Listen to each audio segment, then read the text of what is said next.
राम राम सा। जगुगा जी के हव्वे में आपका सभी का हार्दिक स्वागत एवं अभिनंदन करता हूँ। मैं महेंद्र कुमावत, हिंदी विषय विशेषज्ञ। साथियों, काफ़ी अथक प्रयास करने के बाद स्वाईजी सर ने आपको घर बैठे क्लासरूम जैसे सुविधाएं उपलब्ध करा रहे हैं और मैं चाह रहा हूँ कि आप घर बैठे ही क्लास जैसा माहौल जो हम आपको स्वाईजी सर के निर्देशन में उपलब्ध करवा रहे हैं वो उनके माध्यम से आप अपनी मंजिल तक पहुँचेंगे। साथियों, काफ़ी समय के बाद हम आज इस वीडियो के माध्यम से आपसे रूबरू हो रहे हैं और बिना किसी औपचारिकताएं के साथ पूरी करने के बाद अब हम मुख्य रूप से अपना जो बिंदु है वहाँ पर चलते हैं। देखो, जो रीट है उसमें 150 नंबर का पेपर आता है, उसमें 30 नंबर की हिंदी आती है और 30 नंबर में भी डिवाइड किया हुआ है। तो अपन पहले थोड़ा सिलेबस की चर्चा करते हैं, फिर अपने टॉपिक पर चलते हैं।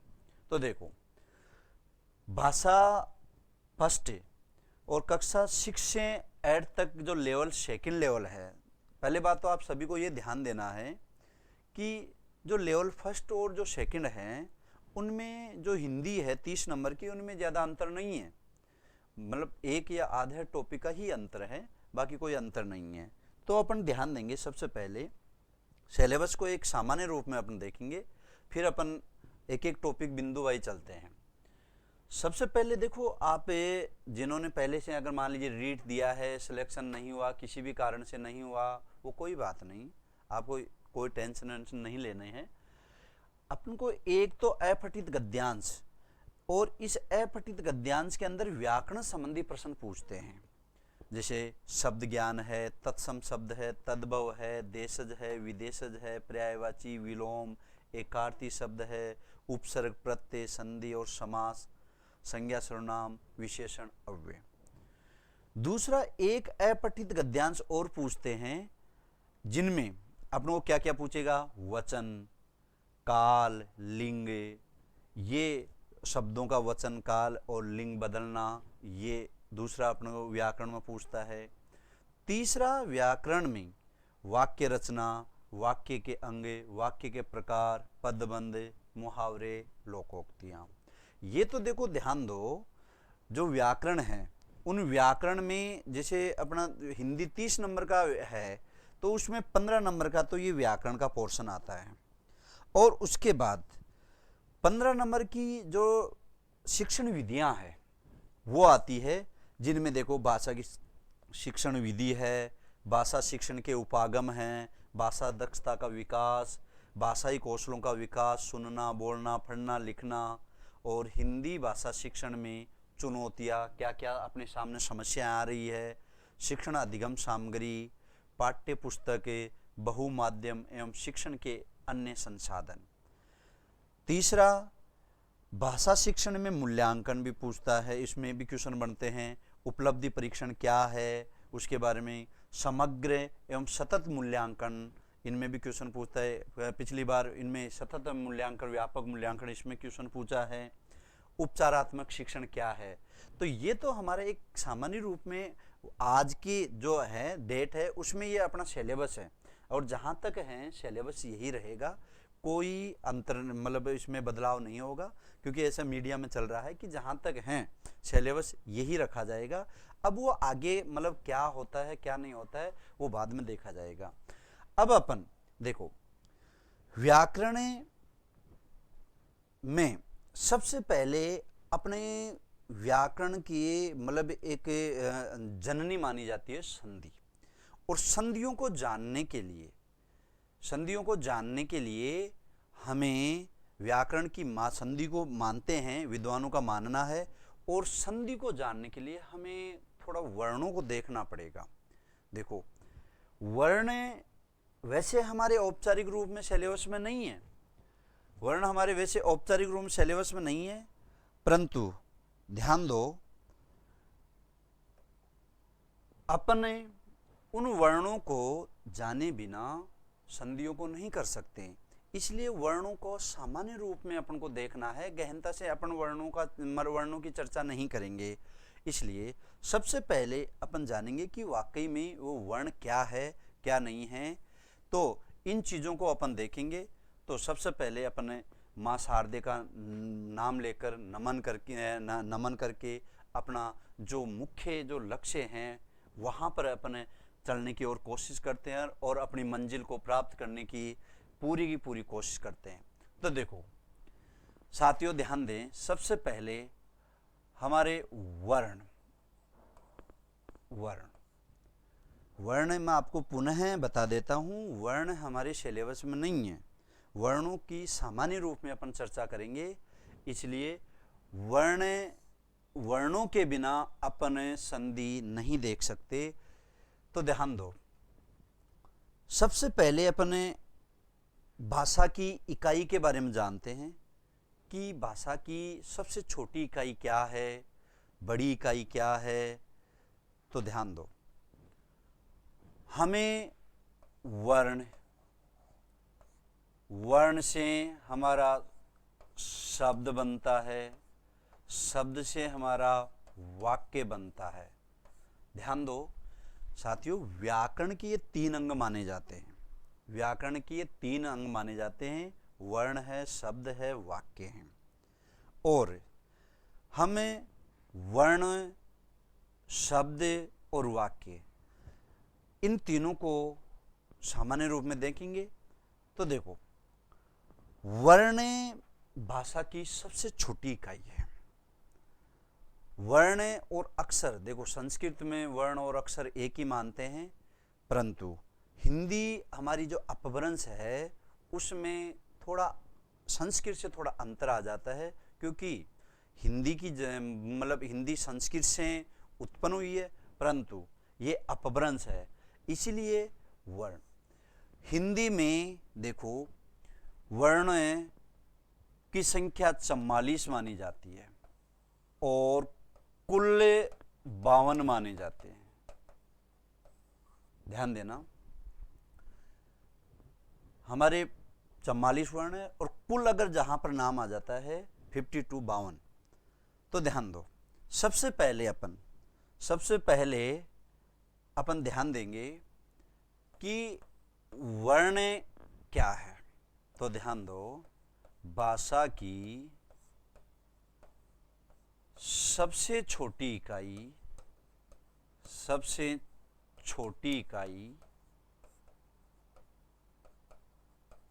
क्या है? वर्ण। ध्यान दो, देखो वर्ण से पहले भी आती है हमारी ध्वनि। तो समझने की बात है कि उच्चरित रूप को, ध्यान देना, उच्चरित रूप को क्या कहते हैं? ध्वनि। उच्चरित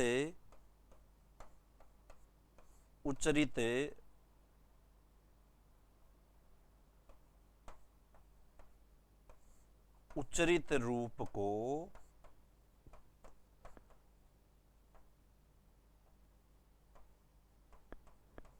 ध्वनि कहते हैं। क्या कहते हैं? ध्वनि। ध्यान देना, यहां पर एक क्वेश्चन बन गया है। सभी जगह मैं देखता हूं उच्चारित बोलते हैं, कभी भी नहीं होता है, उच्चरित होता है। उच्चारण शुद्ध होता है, उच्चारित कभी भी नहीं होता है, उच्चरित रूप होता है। तो उच्चरित रूप को क्या कहते हैं? ध्वनि।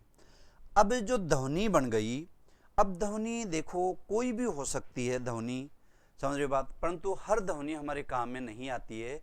इसलिए ध्वनि, जिस ध्वनि को अगर हमने लिख दिया, जिस ध्वनि को हमने लिख दिया वह क्या बन जाता है? वर्ण बन जाता है। तो ध्यान दो, ध्वनि के लिखित रूप को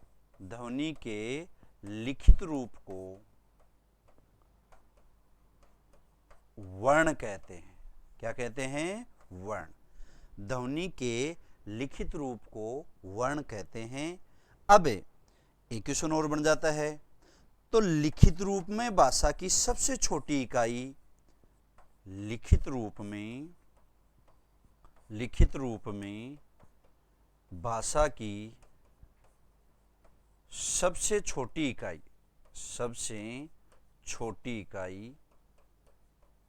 क्या मानी जाती है? वर्ण। लिखित रूप में भाषा की सबसे छोटी इकाई क्या मानी जाती है? वर्ण। देखो, अब वर्ण और अक्षर, यहां पर भी एक क्वेश्चन बन जाता है। देखो, संस्कृत में साफ कहा गया है, न अक्षरम अक्षरम विद्यात्, अर्थात जिस वर्ण के आगे टुकड़े नहीं हों उन्हें अक्षर कहते हैं। और अक्षर और वर्ण संस्कृत में एक ही मानते हैं, परंतु हिंदी में थोड़ा सा अलग मान लेते हैं कि जिस वर्णों को एक झटके से जो बोला जाता है वो क्या बन जाता है? अक्षर बन जाता है। तो ध्यान दो, हमारे जिस वर्ण के आगे कोई टुकड़े नहीं हों, आगे कोई टुकड़े नहीं होते हैं उन्हें अक्षर कहते हैं, जैसे हमारे हिंदी में मूल 4 अक्षर माने जाते हैं, ए, ई, उ और री। ध्यान दो, ये हमारे 4 अक्षर हैं, इनके आगे टुकड़े नहीं होते हैं, इसलिए जिस वर्ण के आगे कोई टुकड़े नहीं होते हैं उन्हें अक्षर कहते हैं। और ये अक्षरों की संख्या कितनी मानी गई है? 4। अब ध्यान दो, अक्षर बन गया, वर्ण। अक्षर जो है हमारे 4 हैं और वर्ण तो हमारे 44 माने जाते हैं, कुल माने जाते हैं 52। वर्ण बन गया तो भाषा की सबसे छोटी इकाई हमारी वर्ण कहलाती है। उच्चरित रूप को ध्वनि कहते हैं। जिस वर्ण के आगे कोई टुकड़े नहीं होते हैं उन्हें अक्षर कहते हैं। तो देखो, अब हमारी जो वर्ण बन गया, अक्षर बन गया, और अब वर्ण और वर्ण मिलकर हमारे बन जाते हैं शब्द। तो ध्यान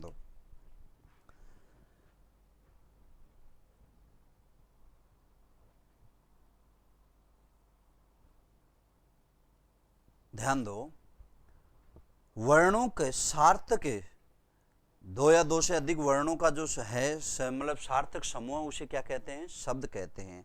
अर्थात वर्णों का ऐसा सार्थक समूह है, जो हमें कोई ना कोई अर्थ देता है, वह हमारा क्या कहलाता है? शब्द। तो ध्यान देना, अर्थ की दृष्टि से भाषा की सबसे छोटी इकाई शब्द मानी जाती है। अर्थ की दृष्टि से भाषा की सबसे छोटी इकाई क्या मानी जाती है? शब्द मानी जाती है। क्या मानी जाती है? शब्द।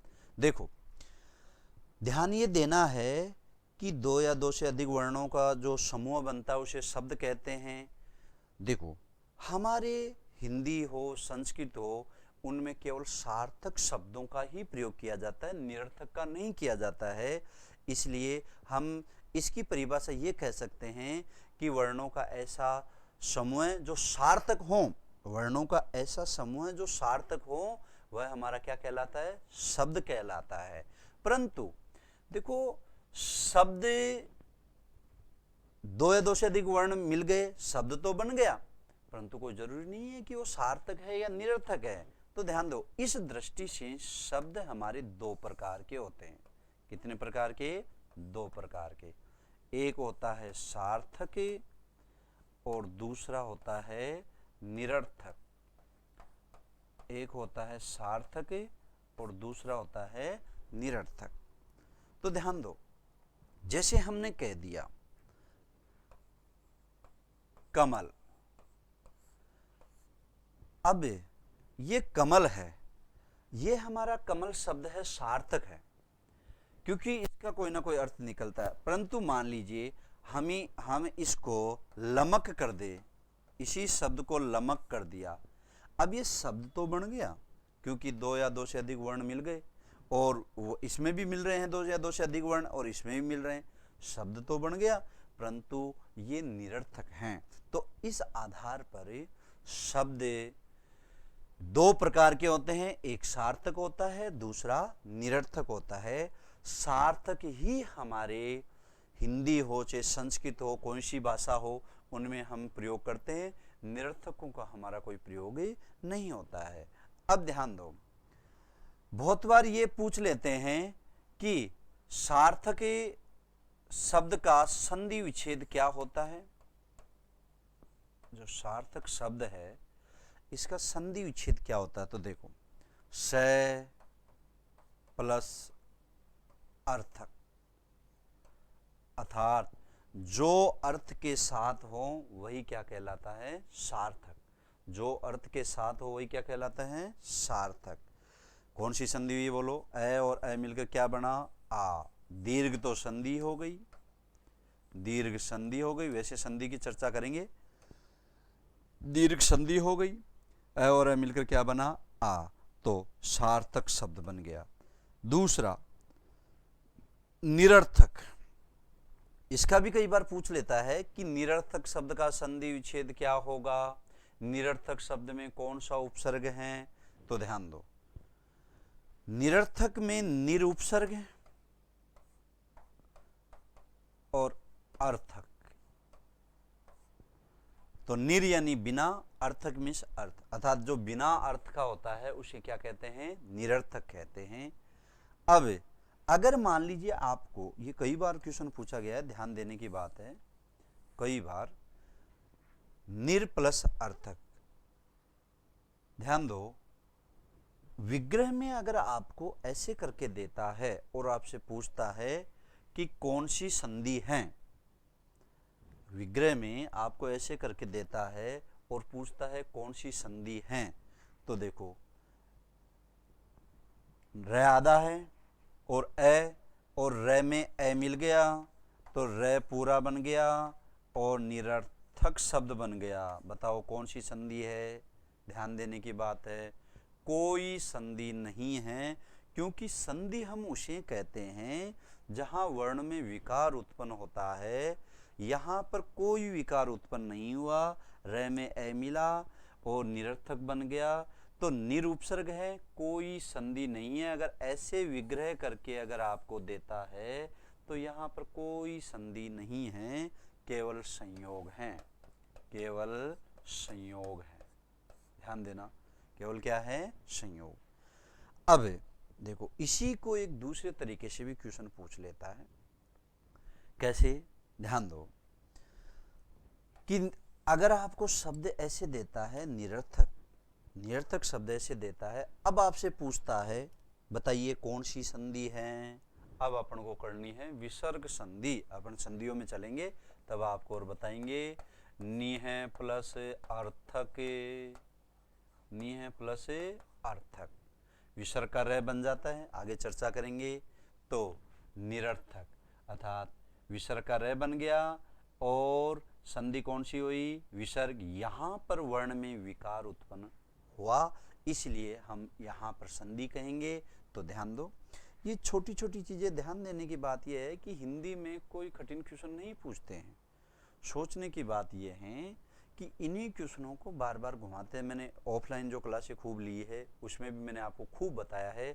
देखो, अपन इधर उधर बहुत भागते रहते हैं, मार्केट में इतनी किताबें आ रही है, उसमें ये मतलब लिखा हुआ, उसमें ये लिखा हुआ है, बच्चे कंफ्यूज ज़्यादा हो जाते हैं। आपको ध्यान दो और एक विश्वास के साथ अध्ययन करो। तो देखो, आप सब पढ़े लिखे समझदार हैं, क्योंकि मार्केट में तो आप एक किताब लेने जाओगे तो आपको 10-20 किताबें मिलेगी और उसमें आपको अलग अलग चीज़ें बच्चे फ़ोन करते हैं, गुरुजी मतलब इस किताब में ऐसा है, उस किताब में ऐसा है।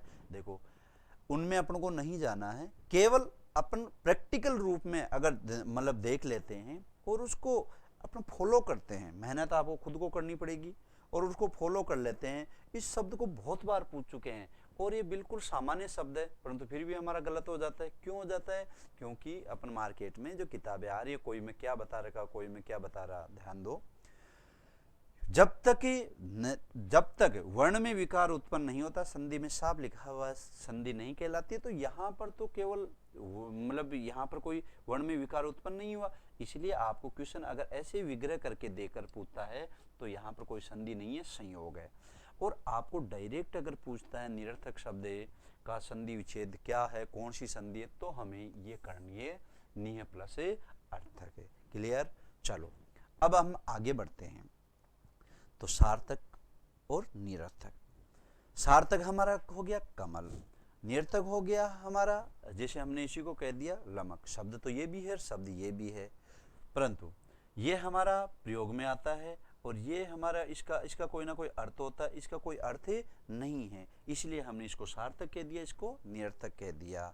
तो अब अपन देखते हैं कि गुरुजी और कैसे, ध्यान दो।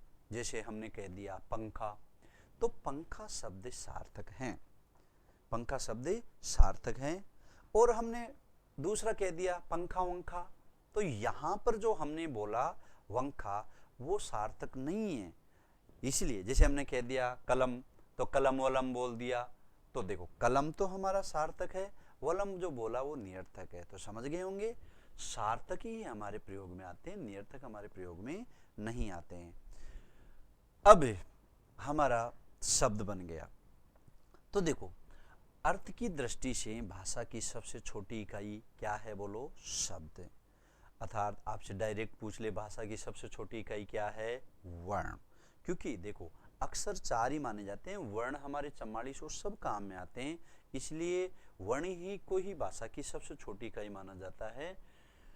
अर्थ की दृष्टि से भाषा की सबसे छोटी इकाई शब्द है। अब शब्द और शब्द मिलकर क्या बनता है, बोलो?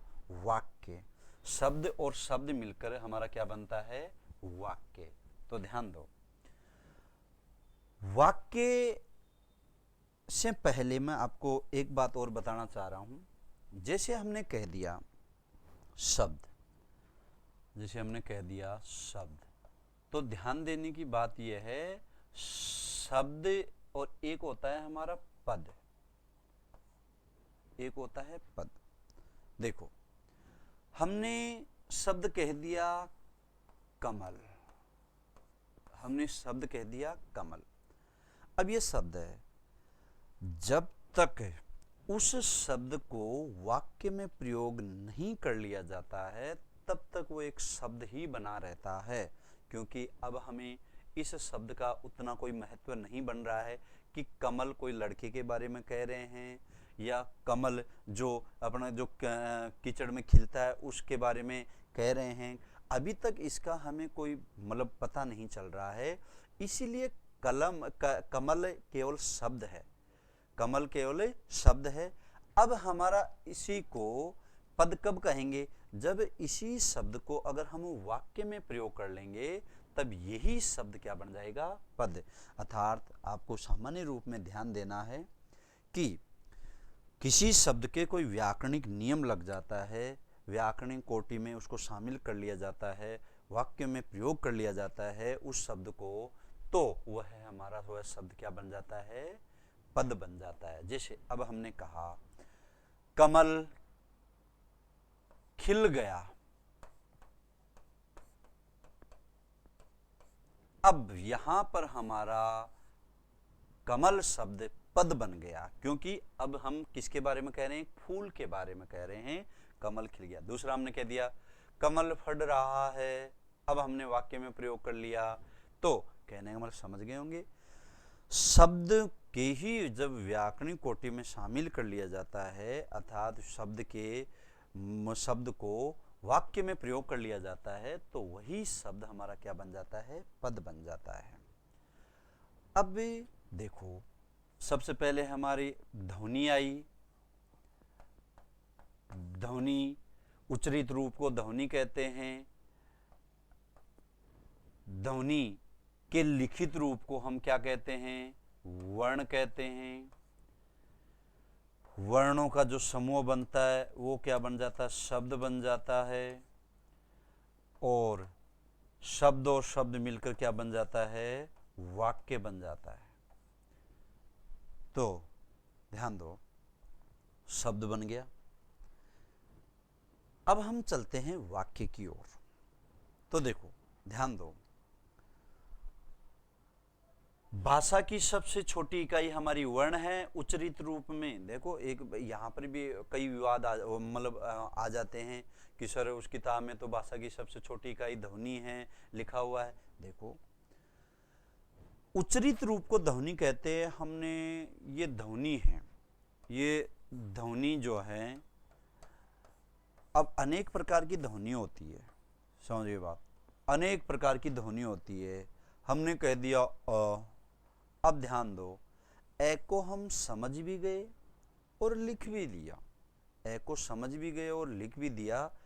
इसलिए ध्वनियाँ तो बहुत होती है, परंतु हमारे जो काम में आती है, जिसको हमने लिख देते हैं, वह हमारा वर्ण बन जाता है।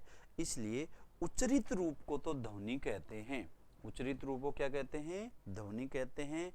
और ध्वनि है, ध्वनि के लिखित रूप को क्या कहते हैं, वर्ण कहते हैं। ध्वनि के लिखित रूप को क्या कहते हैं, वर्ण। तो उच्चरित रूप में भाषा की सबसे छोटी इकाई बोलो क्या होगी, ध्वनि। उच्चरित रूप को क्या कहते हैं, ध्वनि। ध्वनि के लिखित रूप को क्या कहते हैं, वर्ण। अब आपसे पूछ ले भाषा की सबसे छोटी इकाई क्या है, तो हम कहेंगे वर्ण। वर्ण, वर्णों का जो सार्थक जो समूह है वह हमारा क्या कहलाएगा, शब्द। शब्द कितने प्रकार के होते हैं, दो प्रकार। एक हमारा सार्थक होता है, एक हमारा निरर्थक होता है। सार्थक ही हमारे प्रयोग में आते हैं, निरर्थक हमारे प्रयोग में नहीं आता है। तो अर्थ की दृष्टि से भाषा की सबसे छोटी इकाई क्या कहलाएगी, शब्द। अर्थ की दृष्टि से भाषा की सबसे छोटी इकाई क्या कहलाएगी, शब्द। लिखित रूप में भाषा की सबसे छोटी इकाई क्या कहलाएगी, वर्ण। ध्वनि के लिखित रूप को क्या कहते हैं, वर्ण। भाषा की सबसे छोटी इकाई क्या है, वर्ण। जिस वर्ण के आगे कोई टुकड़े नहीं हो उन्हें क्या कहते हैं, अक्षर। क्या कहते हैं, अक्षर। क्या कहते हैं, अक्षर। अब शब्द बन गया, और शब्द के बाद में अब चलते हैं वाक्य की ओर। तो ध्यान दो, सबसे छोटी इकाई हमारा है वर्ण, और सबसे बड़ी इकाई मानी जाती है वाक्य। कौन सी इकाई मानी जाती है, वाक्य। ध्यान दो, वाक्य भाषा की पूर्ण एवं परिपक्व इकाई मानी जाती है। वाक्य भाषा की पूर्ण एवं परिपक्व इकाई मानी जाती है। भाषा की सबसे छोटी इकाई हमारी वर्ण है, भाषा की सबसे बड़ी इकाई हमारी क्या है, वाक्य है। क्योंकि देखो, भाषा की पूर्ण एवं परिपक्व इकाई वाक्य को इसलिए कहते हैं कि अपन विचारों को जो आदान प्रदान करते हैं, विचारों का जो आदान प्रदान करते हैं, वो एक भाषा के माध्यम से ही करते हैं। तो भाषा की पूर्ण एवं परिपक्व इकाई विद्वानों ने किसको माना है, वाक्य को। जैसे कैसे, ध्यान दो, मैंने कहा मोहन, क्लास के अंदर मान लीजिए मोहन बैठा है, और हमने कहा मोहन, अरे मोहन। मोहन ने सुन लिया, परंतु हमने पूर्ण वाक्य नहीं बोला कि भाषा की पूर्ण एवं परिपक्व इकाई वाक्य। विद्वानों ने वाक्य को कहा। अब हमने कहा अरे मोहन, मोहन मतलब बैठा है, तो मोहन सुन तो लिया, परंतु उसमें कोई रिएक्शन नहीं हुआ। क्यों, क्योंकि हमारा ये वाक्य हमने जो बोला है वो पूर्ण नहीं है। अब हम कहेंगे अरे मोहन इधर आना, अरे मोहन इधर आना। अब मोहन समझ भी गया और सुन भी लिया और अपने पास भी आ भी गया। इसलिए वाक्य उसको कहते हैं जो भाषा की पूर्ण एवं परिपक्व इकाई होती है। अब हमने जो बोला उसमें समझ भी गए और वो आ भी गया, तो इस आधार पर भाषा की पूर्ण एवं परिपक्व इकाई किसको कहते हैं, वाक्य को कहते हैं। तो भावों की दृष्टि से भावों की दृष्टि से, विचारों की दृष्टि से भाषा की पूर्ण एवं परिपक्व इकाई किसको, भावों की दृष्टि से भाषा की पूर्ण एवं परिपक्व इकाई किसको कहते हैं? वाक्य को। तो भावों की दृष्टि से भाषा की सबसे छोटी इकाई क्या कहलाती है? वाक्य। अर्थ की दृष्टि से भाषा की सबसे छोटी इकाई क्या कहलाती है? शब्द। और लिखित रूप में भाषा की सबसे छोटी इकाई क्या कहलाती है? वर्ण। तो देखो, हमने ध्वनि से चालू किया और वाक्य तक पहुंच गए। अभी ध्यान देने की बात यह है कि ये अपने सिलेबस में टॉपिक है, ये वर्ण ये है नहीं, शब्द भी है, वाक्य भी है, परंतु देखो वर्णों के बिना अपन आगे नहीं बढ़ सकते हैं। तो ध्यान देना, अब अपन समझ गए वर्ण और जो अक्षर है, समझ गए बात, क्योंकि इनको जब जोड़ेंगे, अगर इनका मेल करेंगे तो शब्दों से फिर हमारा वाक्य बनता है। तो अब ध्यान देने की बात है, हमारे जो हिंदी है इसमें जो वर्ण हैं वह हमारे 44 माने जाते हैं। कितने माने जाते हैं? 44 माने जाते हैं। 44 माने जाते हैं। और वर्णों को हमने 2 भागों में बांटा है। मैं आपको पुनः अवगत करवा देता हूं कि देखो, ये वर्ण हमारे सिलेबस में नहीं है, परंतु वर्णों के बिना अपन आगे नहीं बढ़ सकते। क्यों? व्याकरण के 3 अंग माने जाते हैं, वर्ण, शब्द और वाक्य। व्याकरण के 3 अंग माने जाते हैं। तो पहला अंग है हमारा वर्ण, फिर है हमारा शब्द और फिर है वाक्य। देखो ध्यान दो, जो हम व्याकरण पढ़ रहे हैं, व्याकरण शब्द में, और आपको कोई न कोई परिभाषा पूछेगा और न कोई आपको ये पूछेगा कि व्याकरण क्या है। आपको ये पूछेगा कि व्याकरण शब्द में कितने उपसर्ग हैं। व्याकरण शब्द में कितने उपसर्ग हैं? वी प्लस आ प्लस करण, क्री धातु है, ल्युट प्रत्यय, अर्थात हिंदी में अपन अन कह देते हैं। समझ गए बात? तो व्याकरण 2 उपसर्ग हो गया, क्री धातु हो गया, अन प्रत्यय हो गया, संस्कृत में ल्युट प्रत्यय होता है।